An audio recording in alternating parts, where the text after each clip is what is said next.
जी बात करेंगे। करेंगे। अच्छा चलिए, प्रताप कुमार जी ये मेरे साथी हैं, प्रिय दोस्त हैं।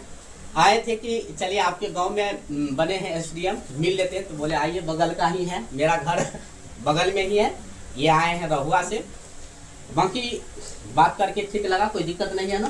कोई दिक्कत नहीं। आपसे कुछ गलत सवाल नहीं पूछ लिए, माफ कीजिएगा, हमें भी उतना ही बुद्धि दिमाग है जितना आपको है। नहीं कोई बात नहीं, और पूछ सकते हैं। चलिए लास्ट एक और क्वेश्चन बता दीजिए, अगर आप में और हम में तुलना करें, हालांकि हम भी उसी लाइन में है जिस लाइन में आप हैं, तो थोड़ा सा वो क्या कमी होगी जो आपने सफलता पा लिया, हमने सफलता नहीं किया पाया? कुछ ही कम चीजें हो सकती है, जैसे पहला आप बोलेंगे, बेहिचक बोलेंगे, बोलने में कोई दिक्कत नहीं। आप में हम में क्या हो सकते हैं? आप सफल हैं, हम इस समय आप पोस्ट ऑफिस में हैं, तो वो सफलता नहीं, क्योंकि पसंद का नौकरी, पसंद का बीवी नहीं मिलने से बड़ा घसीसत होता है, इसलिए पसंद का जॉब मिलना बहुत अच्छा बात है। तो बताइए आप क्या बोलना चाहेंगे? मुझे लगता है एक तो स्ट्रेटेजी की कमी हो सकती है। जैसे मैंने एग्जाम लिखने से पहले बहुत जगह से इंफॉर्मेशन लिया इसके बारे में कि कैसे तैयारी करनी चाहिए, आंसर्स कैसे लिखने चाहिए, पीटी के लिए किस तरह का माइंडसेट होना चाहिए, क्वेश्चन सॉल्विंग क्या एटीट्यूड होना चाहिए। तो ये सारी चीज़ें इंटरव्यू में क्या क्या देखा जाता है, आपके एक्सप्रेशन को, कॉन्फिडेंस को, तो ये सारी चीज़ें मैंने पहले अच्छे से जानकारी ली थी, फिर धीरे धीरे उसको अपने अंदर इनकलकेट किया था।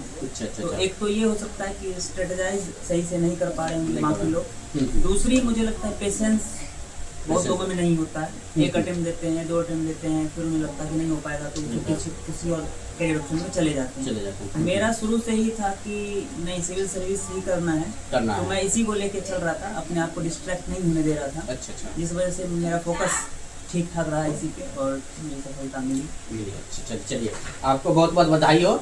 आपने कोई भी फॉर्म नहीं भरा था बीपीएससी के अलावा ना? मैंने भरा था, लेकिन सीरियसली किसी के लिए प्रिपेयर नहीं करता। अगर देना भी होता तो जाके बस रैंडम दे देते थे। अच्छा, मतलब पूरा का पूरा फोकस 100% बीपीएससी पर थे, मनोरंजन के लिए या अपना कभी कभी टेस्ट के लिए अदर एग्जाम दे देते थे। अच्छा, एक एस्पिरेंट में प्रॉब्लम है कि वो पीडी जब एग्जाम देते हैं तो मेंस के बारे में सोचते हैं, जब मेंस के देते हैं तो वो इंटरव्यू के बारे में सोचते हैं। जैसे मेरे भी मन में सवाल थे, आपका इंटरव्यू देख रहे थे, तो आपने जो सवाल इंटरव्यू में जवाब दे रहे थे, वो बात को हम अप्लाई कर रहे थे कि हमने इस बात को अच्छे से जवाब दे पाएंगे कि नहीं।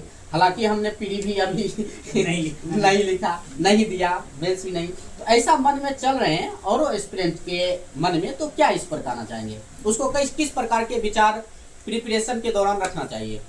देखिए, ऐसा तो मेरे साथ भी होता था शुरू में, जैसे इंटरव्यू वगैरह देखता था सिलेक्टेड कैंडिडेट का, तो मुझे भी लगता था कि क्या मैं जवाब दूं, कैसे दूं, मतलब एक डे ड्रीमिंग बोलते हैं उसे, वो करता था मैं भी। बट मुझे लगता है ये एक मोटिवेशन के तौर पे भी यूज किया जा सकता है। जैसे मैं सोचता था कि अच्छा वहाँ पहुँचना है तो पहले मुझे क्या करना होगा, पहले पीटी देना होगा, फिर मेंस देना होगा, तो फिर मैं अपने आप को उस चीज़ पे फोकस रखता था ताकि मैं वहाँ सच में पहुँच सकूँ और फिर वो लाइफ जी सकूँ जो मैं देख रहा हूँ अभी। वो बात है। चलिए, बाकी दोस्तों यहीं तक आज का वीडियो, और यहीं तक बातें आज रहेंगे। बाकी दोस्तों फिर मिलेंगे।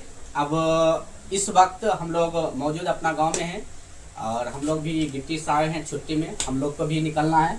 फिर आप ड्यूटी पर आप कब जा रहे हैं? हम तो पहले से हैं ड्यूटी पर आप कब जा रहे हैं? 1 महीने का मुझे लगता समय है अभी। अच्छा, क्लियर नहीं है, बट 1-2 महीने में निकलेगा। चलिए निकलिएगा तो जरूर व्हाट्सएप मैसेज कीजिएगा। हालांकि हम इस समय नहीं थे, फोन पर बधाई दिए थे आपको, हाँ बात करके। और अब जब जाएंगे तो हमें दे देंगे। चल रहे हैं, बाकी मिलेंगे फिर। Best of luck. चलिए।